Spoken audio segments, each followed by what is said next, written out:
Hi, my name is Pierre Erickson and I'm a certified irrigation designer. Today we're going to talk about head layouts. Head layouts are very important and when done correctly can conserve water and make your yard look a lot better. Not done correctly and they can lead to dry spots, wet spots, and wasted water.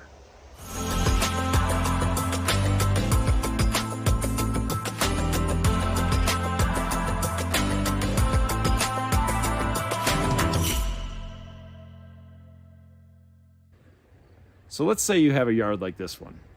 The layout doesn't work anymore. They've changed the yard by adding more flower beds and making the lawn area smaller. We can fix this.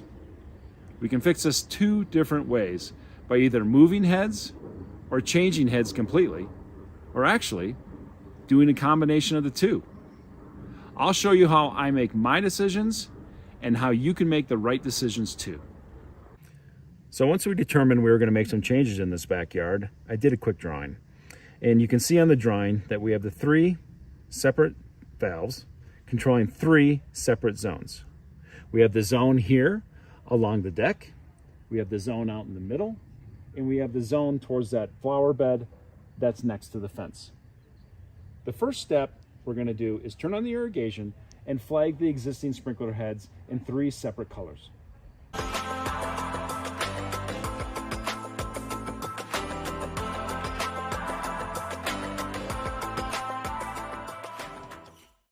Okay, so now that we have everything flagged and we know where all the existing heads are, we have to find a starting point.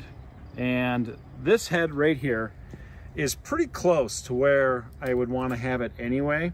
It's really your preference where you want to have it, but this one's really close. So I'm going to start here, and you can see on the drawing, that's roughly that head. Now, keep in mind, whenever you do a drawing, it's your best attempt to get measurements and everything.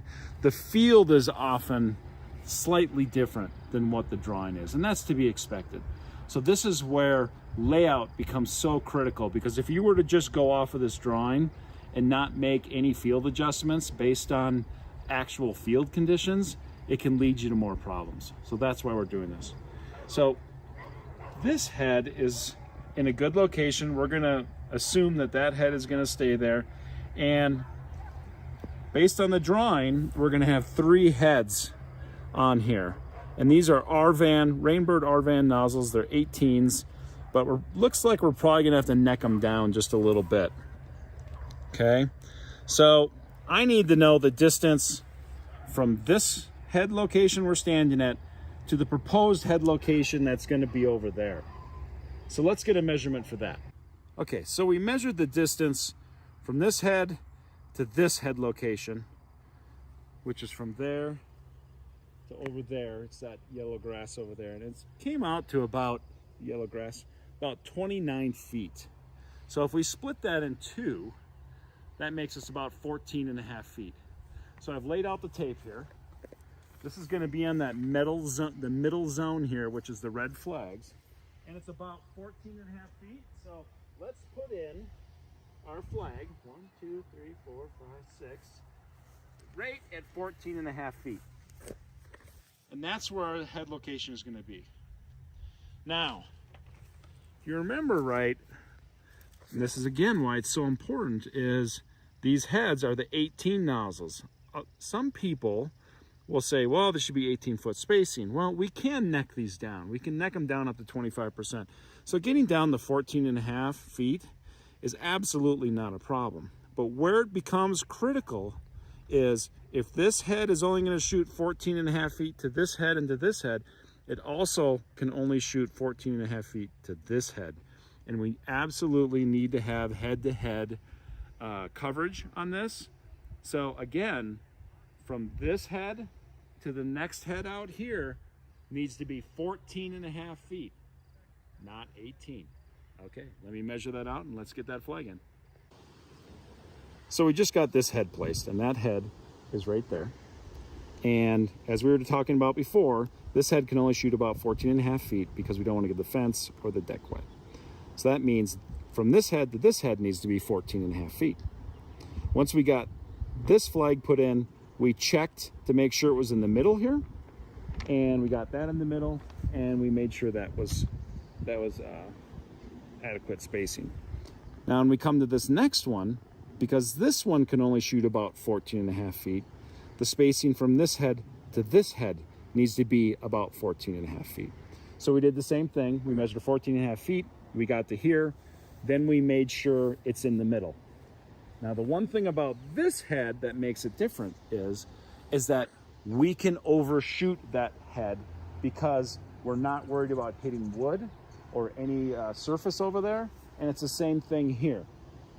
It's critical that we have head-to-head coverage, or the head shoots over the other head a little bit more than we need. We don't want to be the opposite, meaning if this spacing here was 16 feet, but that head only shoot 14.5 feet, we would get a dry spot here. So we're overshooting, so we're totally fine. The interesting thing is that we're making these small changes in the field because the drawing here is slightly different than what we're finding in the field. And that happens all the time.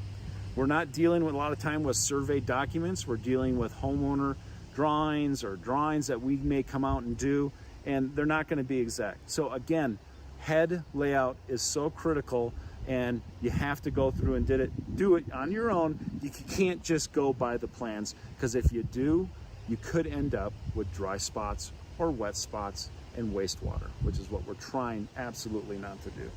So the next head here, this one from here to here is going to hit this head, okay? This head is going to get removed from the old system, and then this head is going to reach that head, and that head is going to reach that head. Now, these green flags, they actually laid out pretty good. We're not having to make hardly any changes to those green flags, okay? Because starting right here, they all switch to 24s. 24, 24, 24, and that's good. This is a little bit less than 24, but again, overspraying a little extra is not a problem. It's underspraying is where we get our problems. So there wasn't even a head, so we're adding a head right there. Then from there to there, there's an existing head here, but we're gonna move that head over about 1.5 feet, and that's gonna make us more centered between that head and that head, so we're not overspraying into the neighbor. And then when we come back here, we're shooting from here to here and from there to there, and then we're back to our corner. So everything's good. It just took a little extra work and a little more review than just putting it out the way I have it drawn here, because there's 2 nozzles here that when I did it on paper were spec'd to be 24s, and when we come out and do the field survey, guess what? They're 18s, and this is going to be a lot better. It's going to be a lot better distribution uniformity, and it's going to save us a lot of water. Okay, so we got all of our flags in the ground. We know where everything is. We're going to have much better coverage and uniformity on the system now. But the next step is, let's get out the shovels and get to work. So our next video is going to show you how to make all the changes to the heads, whether we're adding a head or whether we're changing out a head, and show you how to do it easily so you can do it too.